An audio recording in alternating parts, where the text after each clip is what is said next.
Welcome to Brand Rescue, a public relations podcast where we dig into the truth about what it's actually like to work in PR. I'm Whitney Lee. I ditched my fancy corporate job to freelance in small town USA and ended up building an international PR agency. On this show, we skip all the BS and sugarcoating and get into the conversations our industry should be having. It's all real talk, and we love a hot take. Glad you're here. Let's get to it. Hey, friends, and welcome back. Coming at you from Europe, and it's actually late night. But I just had this thought, an idea for an episode, and I was like, I have to sit down and record this before these thoughts leave my brain, okay? And I'm actually pumped to share this with you because I've been noticing all of this since I got to Europe. So I got here on June 2nd.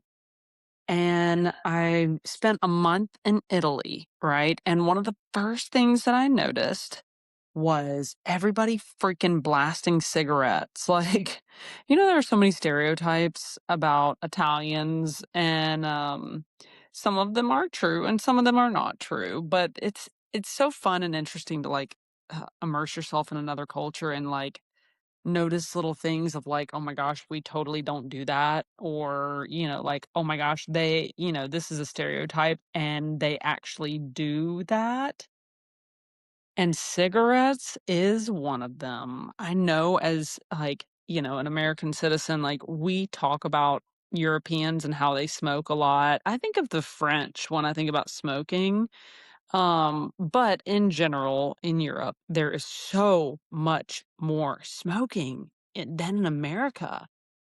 And it's actually one thing that affects me greatly, mainly because I just hate it, to be honest. I freaking hate cigarettes. I've never even tried one, which is pretty funny. I have never put a cigarette to my lips. I detest it. I detest the way it smells.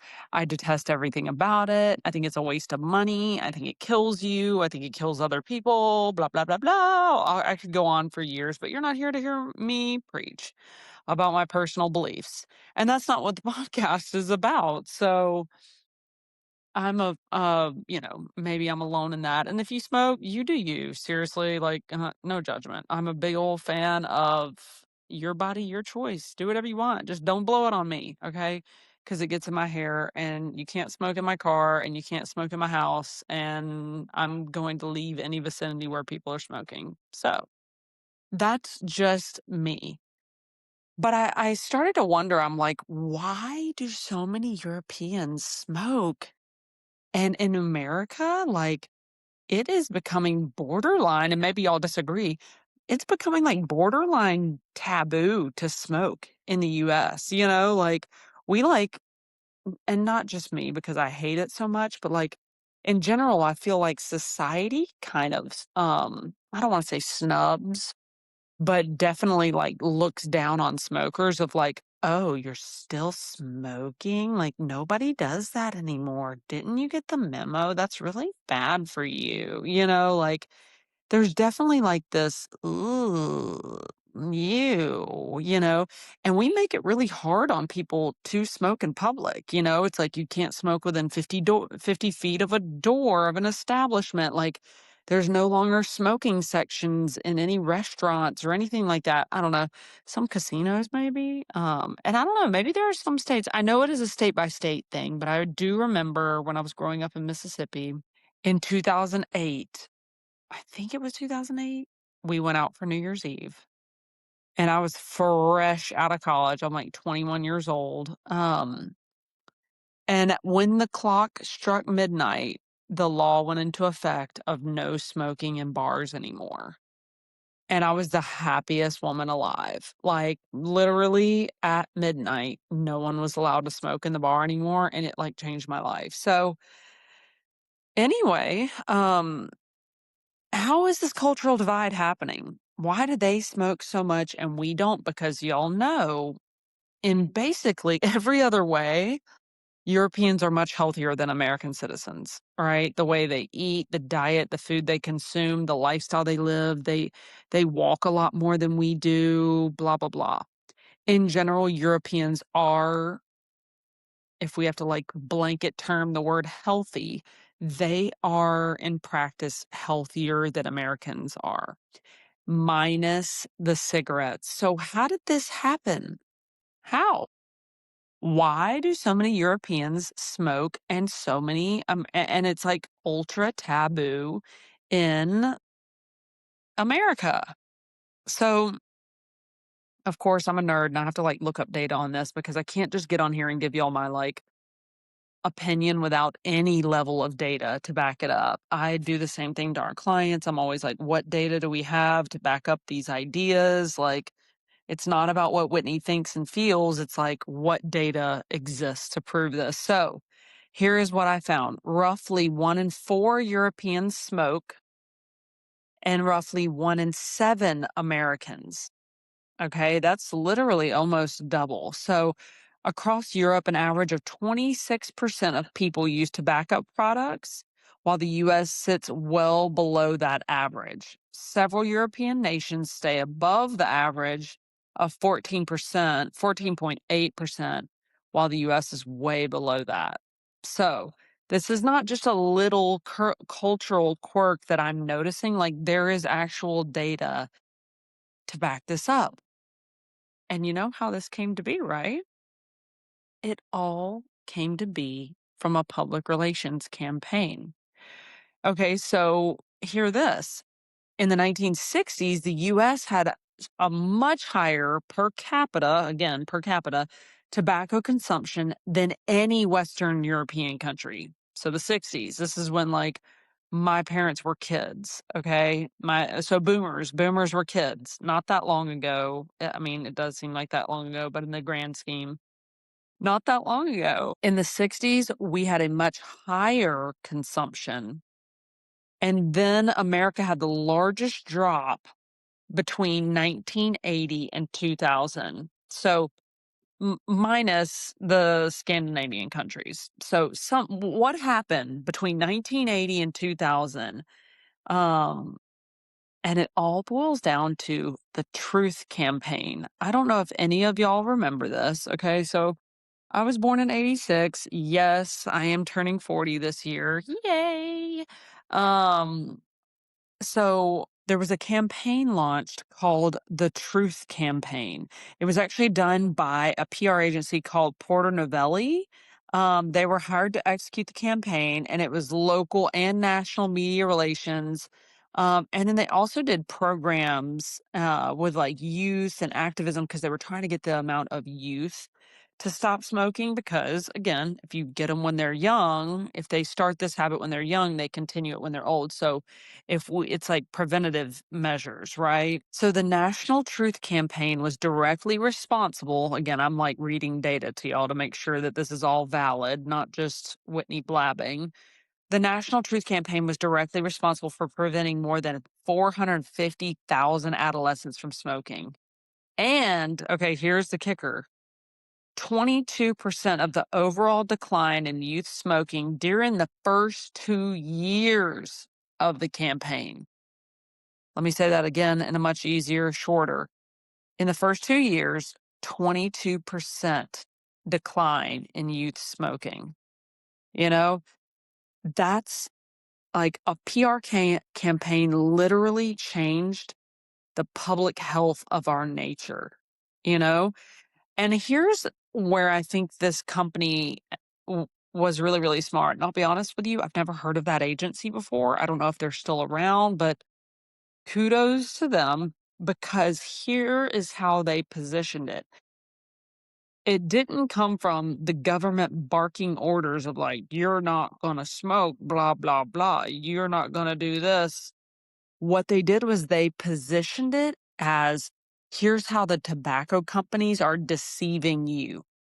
And here are the negative effects of tobacco. Okay. So nowhere in the campaign does it say don't do it. Not a single one doesn't say like don't smoke. They just literally started pushing that into people's minds of like, hey, here's what the tobacco companies aren't telling you. Did you know that their products are made of this, this, and this? Of course you didn't know that. They're not telling you that. Did you know that there's X amount of fiberglass in all those cigarette filters? They didn't tell you that. And that kind of messaging got into people's brains 10 times more effectively than telling people, like, this is bad and you're not going to do it anymore. They didn't say don't do it. They said, here's what the tobacco industry isn't telling you. Here's what you need to know. Here's the facts of how it's killing you and other people. That's not freaking advertising. That is changing the thoughts and beliefs and applying it to freaking public health. So naturally, this campaign happened in the US. It did not happen in Europe. And still today, Americans have some of the strongest beliefs that cigarettes are really, really harmful. And the correlations of lung cancer and the negative effects during smoking during pregnancy, like the US has the highest anti-smoking beliefs in the world.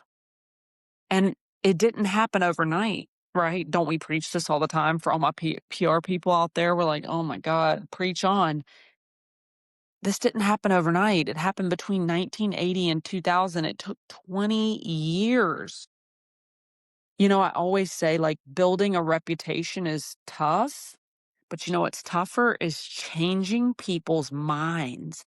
And it took 20 years. Well, actually, in the first 2 years, they already saw improvement, which is great. That just shows you're headed in the right direction. But to really change our culture, it took 20 years. And then look at the example I just said.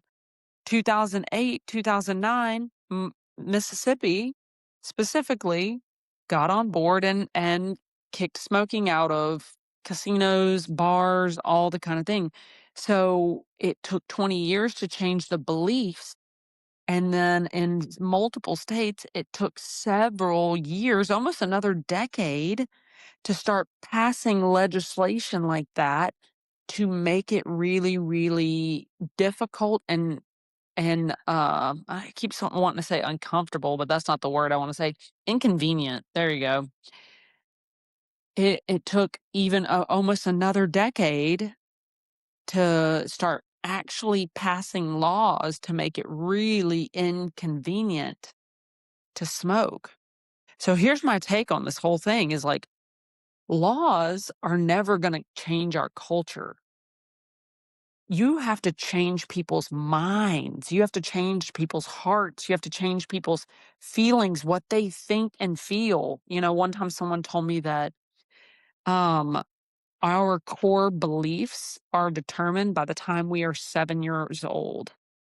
Our core beliefs about who we are we valuable? Are we smart? Are we good at something? Are we mainly our core beliefs about ourselves?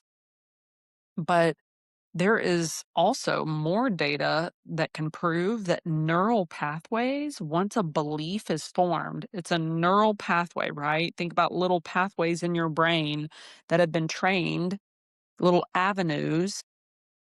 And to change that avenue, it it takes years and years and years of work to change a true belief, a core belief about something. And so I'm actually impressed that they changed it within 20 years? So, America, I think the reason why America was so successful with this is because we didn't jump in. Now, Europe did. Europe passed rules, but they didn't change what people believed. And look at what's happening. Everybody's still blasting cigs. Dude, I was leaving the gym. Actually, this happens almost every day. I have an amazing gym over here, and every day I leave the gym, and there are people standing outside, people that I just saw in the weightlifting room, standing outside blasting cigarettes. At every restaurant, blasting cigarettes. And they're blowing it right in your face because that's not taboo here. I don't think they're being rude necessarily. That's just not taboo here. You know, if you smoke a cigarette and blow that in someone's face walking down the street, like that is one of the most disrespectful things in the US you can do, right? It's just like, ew, like what? Like, yeah, if you're gonna smoke and you're gonna, hit the cancer stick, take that elsewhere and don't blow it my way, you know? they don't even think about it that way over here, because it's not taboo. So the US did some work on how people think and feel, and freaking kudos to that company. So I think my takeaways are this. Number one, you can't change behavior without changing belief. So every campaign that tries to skip the belief, you're done. But the problem is a lot of times our clients push us for immediate results.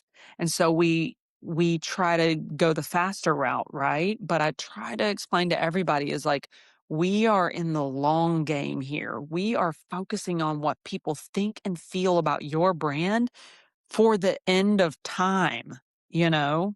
And so thank God, that agency played the long game and really changed our beliefs about what it was doing to our bodies and educating ourselves on what we're consuming. I will say too, oh, hold on. Let's get to the end of this. So, uh, m- takeaway number two is the messenger matters as much as the message.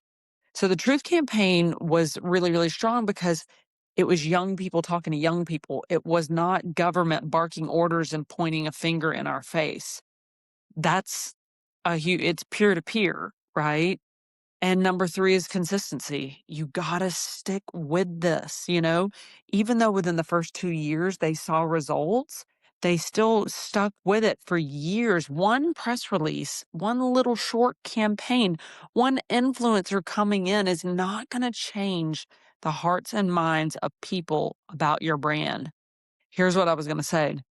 We see this happening in other things too. Okay, does anybody remember the Teen Mom show? Teen Mom? 16 and Pregnant, that's what it was. And then they did a spinoff called Teen Mom, right? On MTV. There was actual data behind Teen Mom and 16 and Pregnant that showed from when the show started until like a few years later, the teen pregnancy rate in America actually significantly dropped. Isn't that wild? A freaking MTV reality show. But also, again, that's peer to peer. These girls weren't on there being like, don't get pregnant at 16. They were just showing people how complicated and hard it made their lives and how much they were giving up, and they didn't get to do this and they didn't get to do that. And you got to see not just one girl who got pregnant, but you got to see countless pregnancies, teen pregnancies, and what it did to that couple and their parents and their relationship with the parents and how, so like, there you go. That's a modern day example. I guess that's not really modern anymore, but that's another example, you know? And we also see this with, this is like ongoing and it's probably gonna be ongoing until the end of freaking time. But red meat versus chicken, right? They're both coming after each other constantly, and PR campaigns about like red meat gives you cancer, red meat has too much fat in it, which clogs your arteries and you're more likely to have a heart attack. I'm literally just spewing this because I've seen all these campaigns, and then chicken, they're like terrifying you about the hormones that are injected into the chicken and how they're raised and inhumane, and then like what's happening at these chicken farms and what's happening in the factories, and like they're blending up their eyeballs. Oh, ew, I'm sorry. That went too far, but that I have seen that actual messaging and it's disgusting. So, but again, listen, it's working because I'm like, ew, disgusted by it. I still eat chicken and I do still eat red meat. So whatever. But these two, they are each other's biggest competitors, right? So they are going hard in the paint, trying to prove while the other one is killing you, basically, because ultimately they want more sales. Has anyone else noticed how like eggs are bad for you and then suddenly eggs are good for you again? And then wait a minute, eggs are bad for you. You get cholesterol from eggs. Like, wait a minute, never mind, eggs are good for you. Yeah, all of this is PR. It's all communications campaigns, because everyone has a motive. Maybe for another episode, we'll do like a whole conspiracy theory episode. I don't know about y'all, but I freaking love a conspiracy theory. So, anyway, this is just observations of being in Europe. I don't know about y'all, but this kind of stuff, like I geek out on it and I really enjoy it. So I hope you enjoy this episode too. If there's another episode, I mean another example you can think of, I'd love to hear it because most people have no idea the amount of impact that PR is having on their thoughts, feelings, and their everyday choices in life. And here they are thinking that we're just like partying and we're just over here living Emily in Paris. We just giggle and go to martini parties all day long. That's what our job is because we work in PR. Nah, dude. Nah. Hey, one PR company changed the trajectory of the health of Americans. It completely changed our culture and the mindsets of millions and millions and millions of people for years to come. And it took me coming over to Europe to realize the major difference. I mean, I've been to Europe before, but it's been a few years. So it took me coming over here to be like, wow, this is the biggest difference, or one of them, or maybe again, it sticks out to me because I hate cigarettes. So, all right, y'all, it's getting late here. Uh, I just had to get this off my chest. Thank you for tuning in. Would love to hear from y'all as always. We'll see you in the next episode. That's it for today. If something in this episode landed for you, share it, screenshot it, and send it to someone in the industry who needs to hear it. And come connect with me personally on Instagram at @TheWhitneyLee, or you can find me on LinkedIn. See you next week.